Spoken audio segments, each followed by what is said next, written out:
This bill does, this is a bill as a real estate agent. I was sitting across the closing table, and a closing attorney slid this sheet of paper over to my clients and said, hey, if you get this notice, please ignore it. It is a third-party deed solicitation where a number of deed solicitors are sending documents to a new client, to a new homeowner, trying to get them to fill out a form. It looks very official. Fill out a form, mail them a check, and they'll send them a copy of their deed. That is what they've just paid their closing attorney, among other things, to do. So it's duplicative, so this is a consumer protection bill. That would require them to put at the top of their documents, this is not a bill or an official government document. This is a solicitation. No questions, thank you. Thank you. Ms. Hanson. Mr. Chairman, I bring to you House Bill 190 in modified open. It's about six. Is this the first time you've been here? Yes, Mr. Chairman. You've already got questions. And then you've done your bill. Oh, well, I guess we'll let you go ahead. Thank you, Mr. Chairman. This bill codifies case law to make all antenuptial agreements, otherwise known as prenuptial agreements, meet four requirements. One, the agreement must be in writing. They must be voluntarily signed by both parties and attested to by two witnesses. One of these witnesses must be a notary. This bill is supported by the State Bar and the Family Law section of the Bar, of which I am a member. I am happy to take any questions, but I would request favorable consideration from the committee. Mr. Hatchett. Thank you, Mr. Chairman.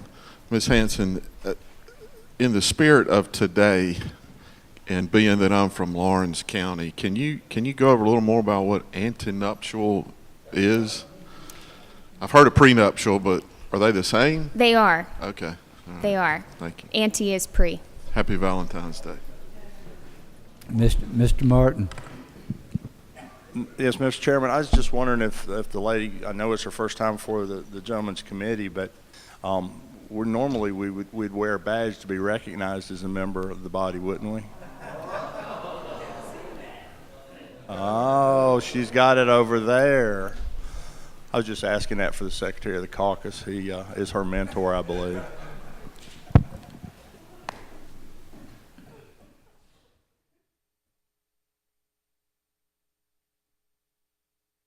Yes, sir. Thank you. I was sitting in the back. I didn't want to disrupt. I came in late. Could my wife use this legislation against me in the event that she's promised to stay with me until the boys graduated high school? So that means 4 years. So before this happens. Actually, Mr. Chairman, because these are prenuptial agreements, and I assume that you two are married, she may not use this against you because you would require a post-nuptial agreement. I think I can support it. Thank you.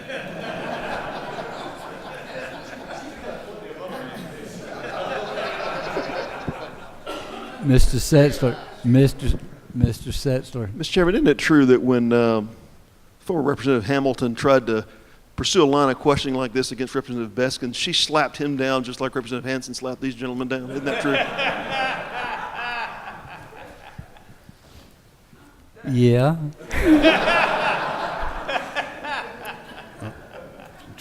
Trying to be nice on my side. Y'all know how hard that is. No more questions. Thank you. Thank you, Mr. Chairman. Mr. Cantrell. Thank you, Mr. Chairman, members of the committee. I bring to you House Bill 246. It's the last bill under the modified open rule section. 8 years ago, our General Assembly passed what was an annual fitness assessment program bill. It became known as the SHAPE Act. In an overabundance of caution, there was a 10-year sunset put on that bill. That program has been very successful over the last 8 years, and all this bill does is remove the sunset provision, passed unanimously out of the Education Committee. No questions. Thank you. Thank you. Mr. Watson.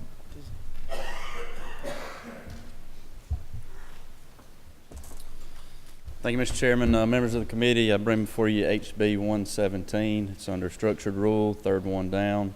We're just removing the sales and use tax from the voluntary portion of a contribution for a ticket price.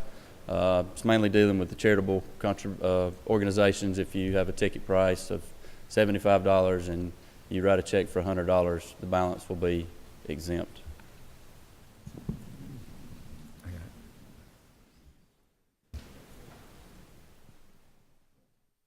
Mr. Fleming. Thank you, Mr. Chairman. I'm trying to figure out exactly how this would occur. What would be an example of someone trying to do this, and how would it work? If you attended a fundraiser for the Boy Scouts Club and the ticket price was $50, but in the goodness of your heart you decided to write a check for $100, $50 would be taxable and $50 would not be taxable. The $50 that you contributed over and above the ticket price. So right now there would be sales tax on that and the circulation of this money in the economy. Yes, sir. The circulation of the money, how would that relate, in your opinion, to what we sometimes refer to as the circulation of waters theory, and how this would work in that area?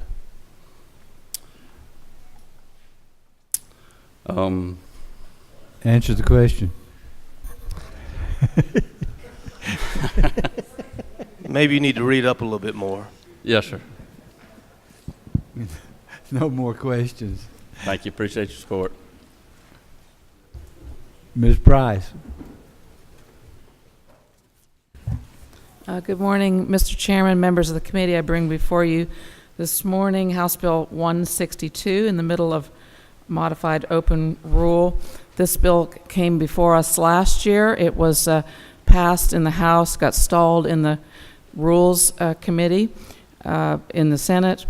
This bill, which is identical to Bill 939 of last year, builds on House Bill 1000 that was passed in 2014 that authorizes courts to intercept tax refunds to satisfy unpaid fines and fees greater than $25.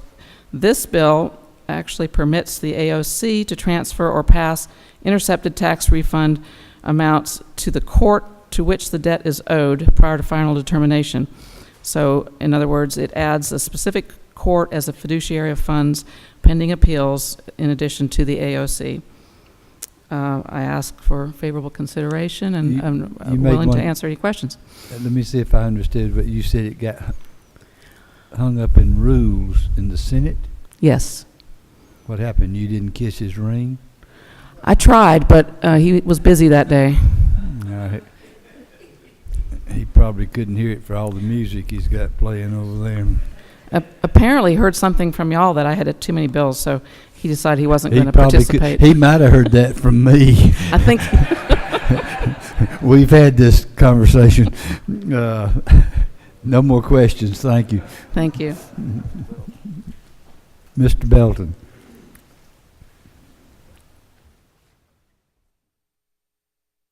Thank you, Mr. Chairman. I have a House Bill 139, the third one down for the modified open rule. The very same bill we passed in the House and the Senate last year was vetoed by the governor because of some language the wise sages of the Senate added. We've removed that offending language, and the governor is happy with it now. It's a Department of Education bill. No questions. Thank you. Appreciate your favorable consideration. Thank you. Mr. Turner. Thank you, Mr. Chairman, members of the committee. I bring before you HB 40 and HB 137. Addressing HB 40 first, I just wanted to add, did receive a letter of support last week from the Georgia Composite Medical Board in support of HB 40, which would allow for a dog bite victim to gain access to important information regarding a shot record of the animal that bit them. And then on HB 137 is a minor tweak to the civil asset forfeiture proceedings when it's subcontracted out to make sure that there is a written contract in place on file with the clerk and that the terms of that contract cannot be related to the value of the property that is seized. I'll be happy to answer any questions. No questions. Thank you. Thank you. Mr. Coomer.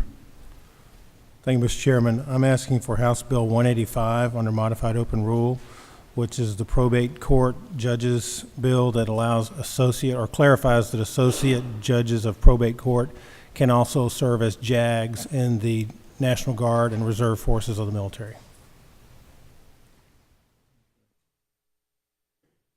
If I tell you, we're lit up here. If you've got questions, raise your hand. Okay, no questions. Next, Mr. Earhart. House Bill 37, Mr. Chairman. Sanctuary campus.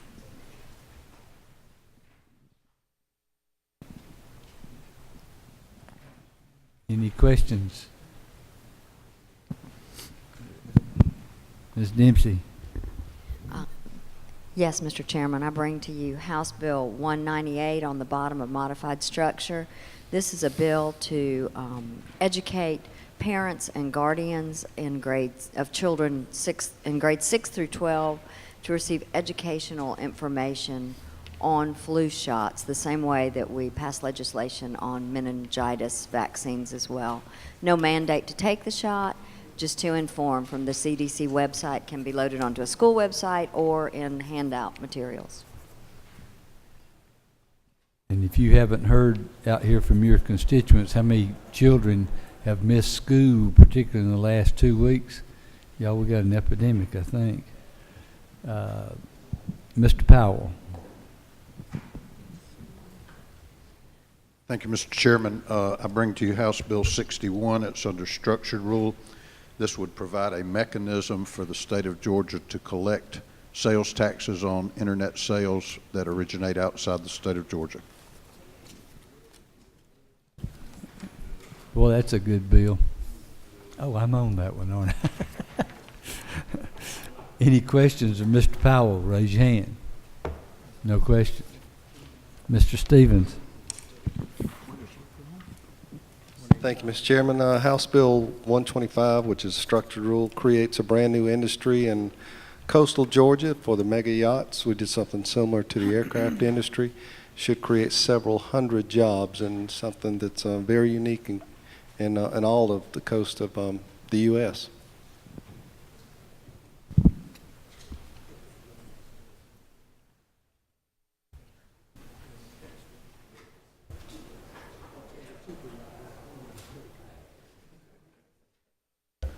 I think Coomer has some questions. Mr. Harrell.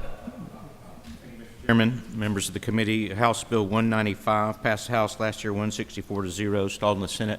It's a wonderful nonprofit in Atlanta, provides housing and 24/7 care for 69 mentally disabled residents that recently partnered with a for-profit contractor to make renovations to the property. That partnership disqualified them from the property tax abatement. 195 just simply says that partnership would not disqualify them. It would require another referendum of the voters to allow a property tax abatement for this home for the mentally disabled. Questions? Anybody else? Okay. Wait a second.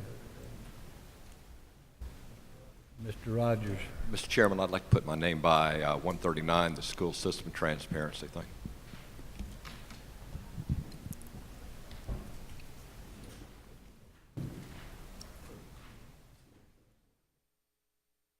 Okay. This is for Wednesday. Under modified open. HB 139, do I hear a move? Any opposition? It's on. Under modified open, HB 185. Any opposition? It's on.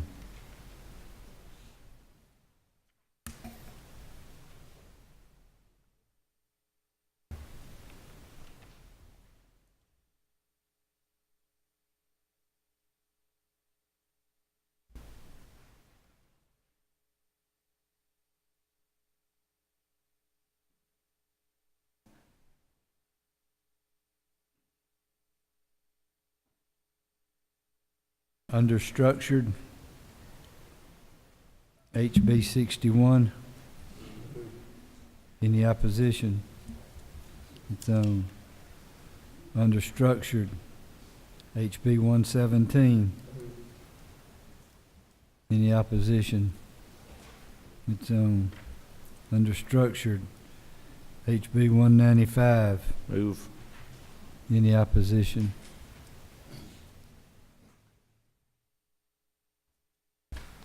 That's it.